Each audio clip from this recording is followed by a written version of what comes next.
understanding of modern Russia is that, so ordinary criminals were put into the camps and so were political prisoners, but the ordinary criminals, and so those would be rapists and murderers, let's say, as well as thieves who were engaged in theft as an occupation, those were regarded by the Soviets as socially friendly elements.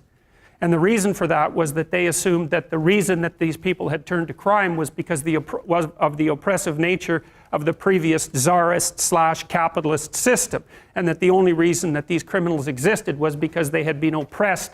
They were oppressed victims of that system. And so one of the convenient consequences of that absolutely insane doctrine was that the Soviets put the ordinary criminals in charge of the camps. And these were very, very seriously bad people. And so you can imagine the way that they treated the political prisoners, who were regarded as socially hostile elements, sometimes because of their own hypothetically traitorous acts, but more often merely as a consequence of their racial or ethnic identity, or the fact that they were related by birth to, say, people who had been successful under the previous system, so who had any association with nobility or any association with what were known as the kulaks, who were the only successful class of former peasants in the Soviet Union, because they were regarded as privileged. You may have heard that word more recently.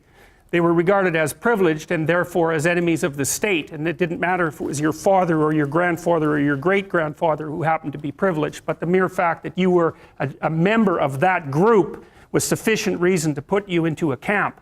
And we're talking hundreds of thousands or perhaps millions of people who underwent that fate. And so the idea in the Soviet Union was, just because you were the member of a class, even as a consequence of your familial association, you were immediately sufficiently guilty to be put into a camp and punished. And the terms for the camps were often 10 years, 15 years long. And if you were very fortunate, you got to have 2 or 3 of those.